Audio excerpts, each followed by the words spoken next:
Everybody, happy Monday. Welcome back to this show. You sexy motherfucker. You can't sing that on the YouTube. It's a foul word. Um, and it's Prince who has been very, well, rest his soul.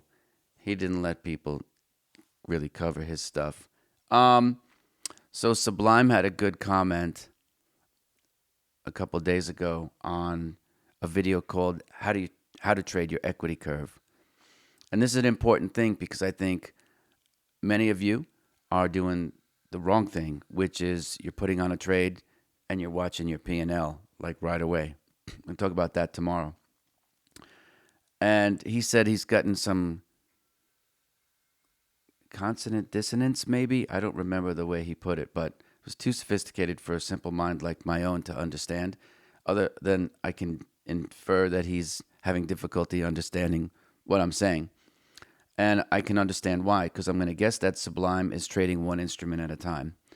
And the question came about, like, why do you advocate puking out your whole portfolio if you advocate holding on to your winners?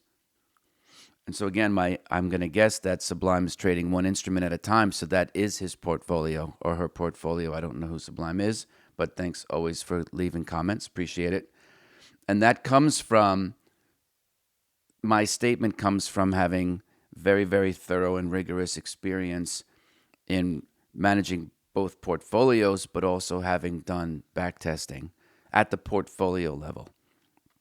And what that means is many of you might be trying to simulate trading rules, but you're likely doing it one instrument at a time, as opposed to having a set of general rules that you could apply on a universe of stocks or any number of commodity futures, so that whatever your particular trading rule is, which I advocate for, you'll get long.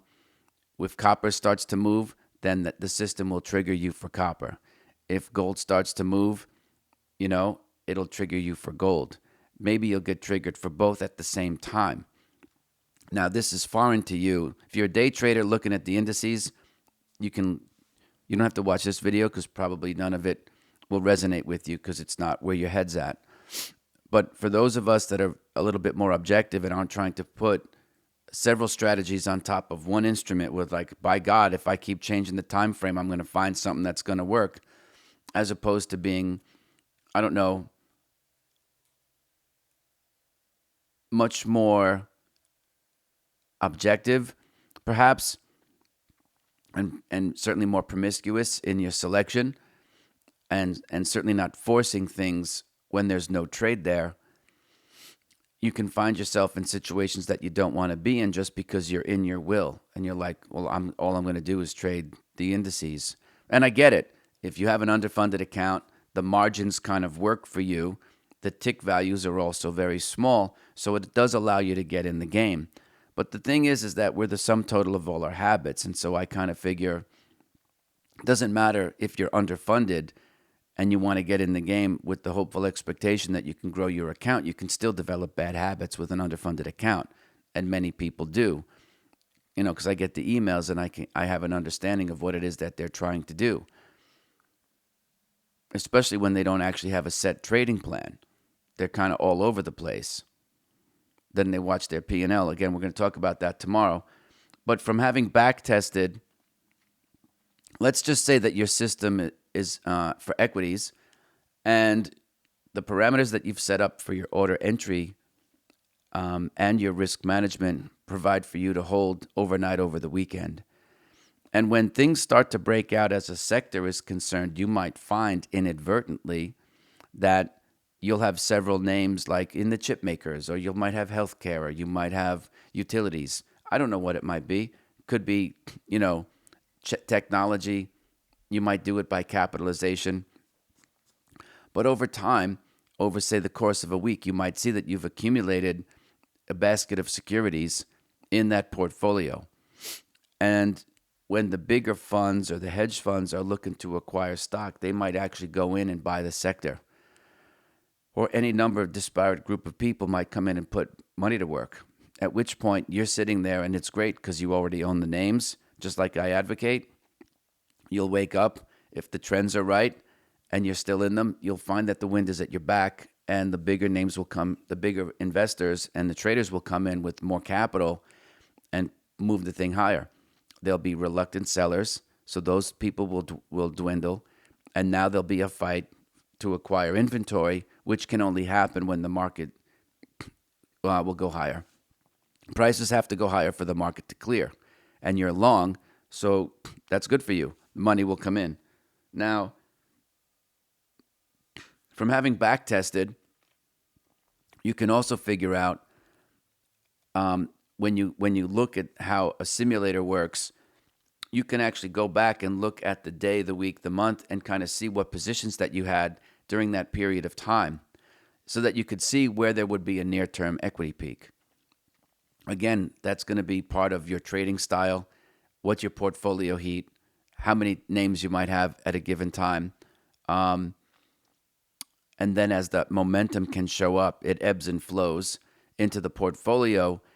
You can go back into the simulator and kind of see like, okay, when I have X amount of names in my portfolio and the market surges, I've noticed that after it moves my overall account balance, I don't know, say 6-7%, there is a natural reaction where the buying stops for the moment.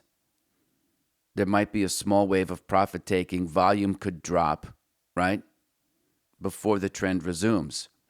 So you might find, since you don't know and you're horrible at prediction, as most people are, that it makes sense to not manage risk on a per instrument basis.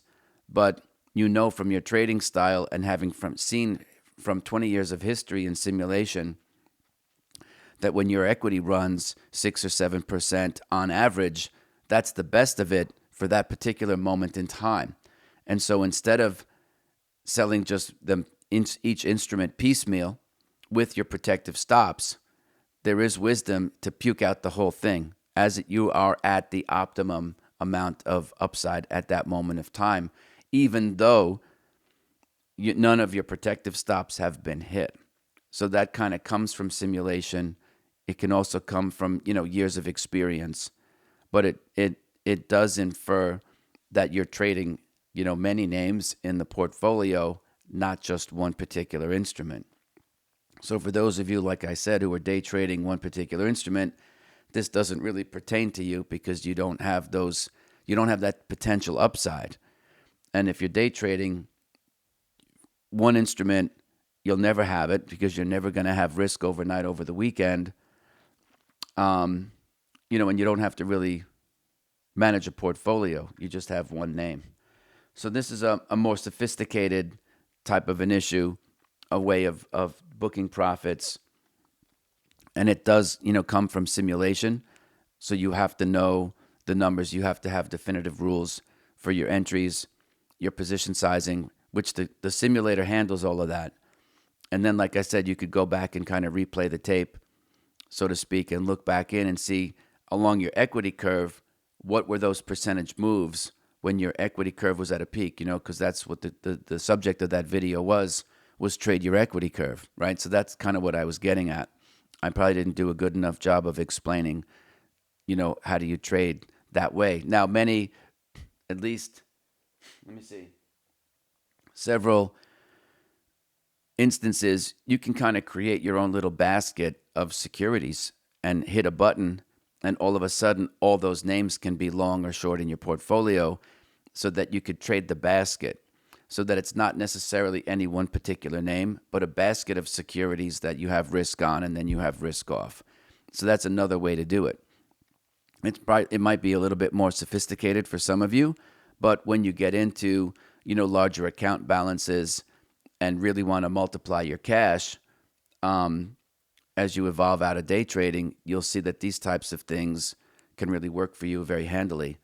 But you'll need a simulator, and you'll need one that can test at the portfolio level. That doesn't mean one ticker at a time over several days. It means, can it have memory and remember your positions, mark everything to the market, take into account where your protective stops are for the existing positions, know where your buying power is, help you calculate your stops for your order entry for the adding risk to your existing portfolio, then managing your equity all the way through that. So it's pretty cool to see.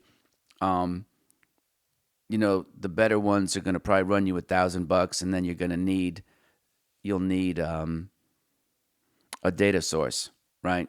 Because you need the open, high, low, close. You might need open interest if you're trading commodity futures. So again, this allows you to have a basket of securities overnight over the weekend and really see it from a portfolio management standpoint. So it's good for both traders and, you know, people who hold longer, right? Because you'll have that marking to the market, functionality for your positions. If you trade futures, you can also program in the roll and all this and that. I, for one, don't really splice contracts in my own simulation. So there's a couple of them out there. Like I said, they all have commas in their price point. But again, it's like, what do you want out of your trading? What are you doing this for? Are you just kind of ham hocking it as an amateur, throwing darts during the day? Or are you really trying to make money and think of this like a business? That's why, I'm always asking people, like, what do you put into your professional development? Because that's not, even though it might be an expense on your accounting, it's really an investment in your future, right? You might have all different kind of goals. You might want to, get married, buy a house, buy a diamond ring, do this and that, and upgrade your life. To me, buying a ring for somebody or otherwise, that's not an expense. Like, that's an investment in your future. Working with me, yes, it's going to cost you some money, but that's an investment in your professional development. So you can expense it against the business, but it's an investment, right? So that's the way I look at it. At least that's how I looked at spending my money in those particular things. Especially when I had to get on a plane and fly from from Los Angeles to Reno, Tahoe every other week to be an active member in, what was then known as the Incline Village Trading Tribe. It wasn't local. I had to get on a plane and fly, rent a car. So I didn't really look at those as expenses. I looked at it as an investment in my future. At any rate, Sublime, thank you for writing in. I appreciate you all leaving comments. I've noticed, in the people are saying, I want to thank the algorithm for finding the channel. So when Ganja and I say, please like and subscribe, it helps the algorithm.